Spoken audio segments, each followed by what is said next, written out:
In a world of digital audio workstations and USB audio interfaces, do we really need an analog mixer? I think we do, and I'll tell you why I bought this Behringer mixer as I unbox it. This is the Behringer Xenyx 1002. Welcome to Simple Green Tech. I'm Radio Zane, and on this channel, I do weekly audio tech tips, tutorials, and reviews to help you unleash your creativity. Now, I just bought this Behringer mixer, and I have quite a few audio interfaces already and a bunch of digital audio workstations, so why would I need an analog mixer? Well, I want to start recording my audio directly to my computer and to my camera at the same time. So this will allow me to do that. Also, it's going to allow me to output my computer audio to my camera, which is pretty cool. And I want to start incorporating some outboard gear into my music setup. And this guy is going to allow me to do that. This is the Behringer Xenyx 1002. I put links to the Behringer Xenyx 1002 in the description below, just in case you want to see the latest pricing and check out some more of the features. But right now, let's get unboxing this.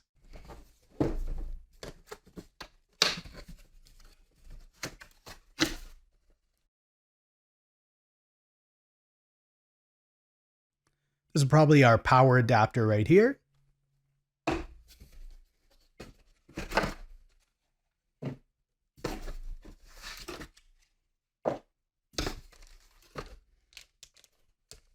And here's our Behringer Xenyx 1002 mixer.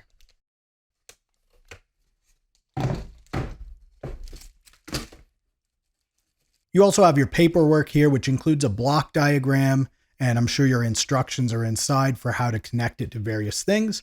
Plus, you get this Behringer sticker right there. And that's it for inside the box. The color of the mixer itself is actually darker than what I thought it was going to be. I thought it was going to be like a lighter gray color, but this is actually a nice dark color, which goes with my setup quite a bit better. This Behringer mixer is stereo, meaning it will only output two channels, a left and a right channel. These are your main outputs right here. You have two mono channels over here, and this is where your Xenyx mic preamps are. You actually have separate gain controls for your mic preamps, which is pretty nice, so you can add more gain or less gain, whatever your mic needs. And when connecting a microphone, you want to connect it to either of these XLR inputs, not the line inputs. You don't want to use one of those XLR to 1/4 inch cables. You want to use an XLR to XLR cable, and that way you can take advantage of the Xenyx preamps, and it's going to sound a lot nicer. Also, if you plan on using the phantom power, you will need to use the XLR inputs for that. And speaking of phantom power, the switch for that is right here. Just push it in for on and out for off. You're going to also notice on these mono channels that there's a line input on each one. You cannot use the line input at the same time as the XLR on either channel. You can use these line inputs over here all you like, but you cannot use these two at the same time or these two at the same time. And on the mono channels, you'll notice right here, these are what Behringer calls the British EQs. There's your high, mid, and lows. And it's a pretty basic EQ system. If you're recording with this, I recommend leaving everything at 0 unless you really know the sound you want, and then you can lock it in. But if you leave it at 0, you can always edit the EQ later on when you're doing your mixing. But if you're live streaming, you might want to play with these a little bit just to find something that works great for your voice. You also have a 80 Hz low cut button on each of the mono inputs, and this can cut out some of the background rumble noise or an air conditioner noise. You can try using it on or leaving it off. It's up to you. It's all a preference thing.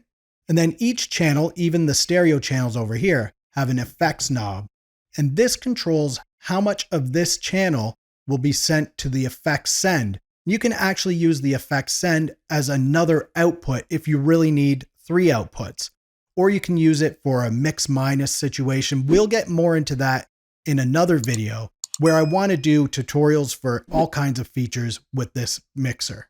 Up here is your effects send right there. Then you have your headphone output, and this is your mains output where you can output to your monitor speakers or to your audio interface. And also over here, you have a control room output. And that's kind of neat because these can output to a whole separate thing So maybe you want to output your signal to your audio interface through here. You can do that. And right here, you have your 2-track in and 2-track out. You can send this output to your audio interface if you like, then go from the output of your interface into the 2-track input on this board, and this will allow you to monitor what you're recording. If you connect it this way, you'll want to make sure that the 2-track to control button is pressed in and that the 2-track to mix button is not pressed in. This way you can hear what's going through your audio interface and played back through your headphones. If you route the 2-track to the main mix by pressing this button, it's going to create a feedback loop. Down here you have your main output slider, and it actually feels pretty decent moving it up and down. This is going to control the volume that's going to the main outputs up here. And over here you have your headphone volume or control room volume, and that's going to control the volume that goes to your headphones or to the control room output. And you have 3 controls for each of your stereo inputs.